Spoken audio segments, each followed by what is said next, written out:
Check out this wall. See how textured it is. I'm looking at the bumps. It's not the wall, it's the paint. In Denmark, I'd call this ymer. It's like a thick kind of yogurt.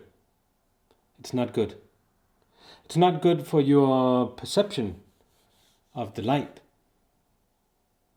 Now this video is about how to avoid this and 4 of my other secrets for painting.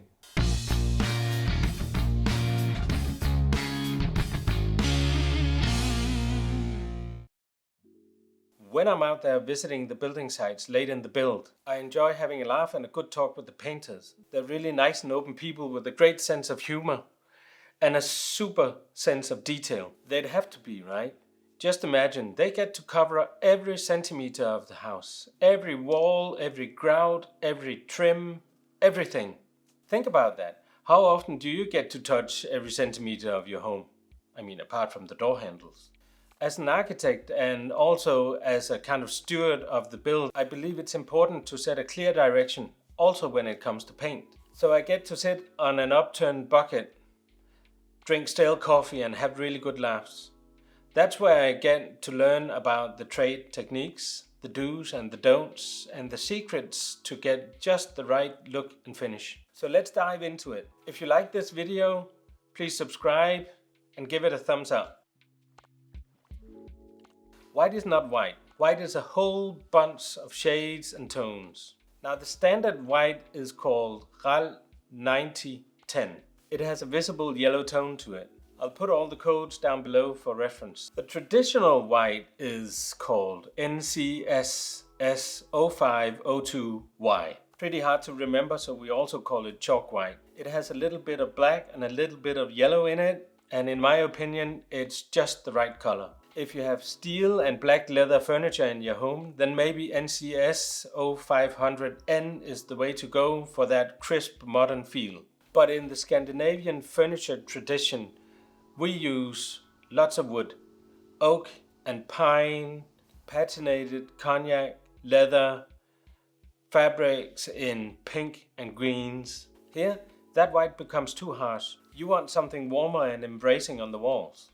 Dropping in a few more blacks and yellows into the paint usually does the trick. It makes the furniture seem much more at home. My favorite is actually 1002Y, and sometimes I use 1502Y. So now that you have the white walls going, you need to consider the trimming. I always try to make the trimming, doors, the windows a lighter tone than the walls. So if you're on 1502Y, you can try go for the 1002Y for a subtle difference, or if you want more contrast, you can go for a 0502Y. Now we are talking about doing this the Scandinavian way, and we always do crisp white ceilings. You know, that chalk white, 502Y. The more tone you add to the walls, the more you can add to the trimming and ceiling too. I normally make the ceiling and trim follow each other when doing whites. Color is a whole different ball game, and we'll make another video on that. We relate to the spaces around us mostly by seeing how the light reflects off a surface. If the wall is rough, you will see the texture of the wall. Now here's a little trick. If the wall is as smooth as it can get, you will see the quality of the light instead of the texture on the wall. And seeing light is so much more rewarding. You can actually see what the sky is like. You can see where the sun is just by seeing the sharpness and the haziness and the color of the light. Now the perceived result is building that bridge between you being inside and the nature being outside. And that's exactly what we need to get that modern Scandinavian feel. This is the most used roller for painting walls, anything really. See how fluffy and thick it is.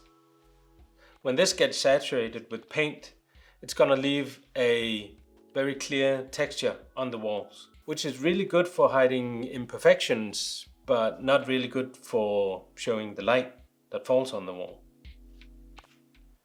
This roller is the smoothest I could get. There's hardly any lint on it. Now it needs to get refilled often, but to me it leaves a much smoother and more beautiful result. Going with a brush instead will leave the very best result. It also takes a long time to work with.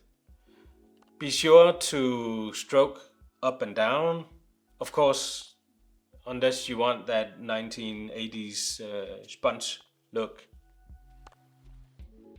How that precious light gets bounced off the wall and into your eyes depends very much on the sheen of the paint. So when talking about sheen, we use percentage values. So a mirror would be 100% and a completely dead non-reflective surface would be 0%, something we cannot do in real life, but we can get pretty close. I use these values depending on the use of space. 2% is for ceiling and matte walls. 5% is for ordinary walls. 7% is for the pantry. 10% is for the bathrooms and the backsplash in the kitchen. 40% I use for the kitchen fronts and all of the woodwork that would be the trimming, the doors, the windows in houses after 1980. 70% I use for the same, but just in houses before 1980. 90% I use for high gloss, like handrails and pianos. Now here's a funny one. The grease on your hand is 5%. So whenever you touch a wall, which is 2%, you slowly rub off that grease, making the wall 5%. Now if the paint company can find the right balance between glue and paint so the paint doesn't get too thick, then packing the paint with a lot of pigment is a really great idea, especially when working with colors. Now the more pigment you use, the more rich and saturated the wall will look. But there's a downside too, because the more pigment you put into it, the more texture you also get, and the less sheen you get. So my favorite would be a thin, saturated, low sheen paint brushed onto a smooth, flat wall. I hope you learned something new. Check below for all the codes. See you in the next one.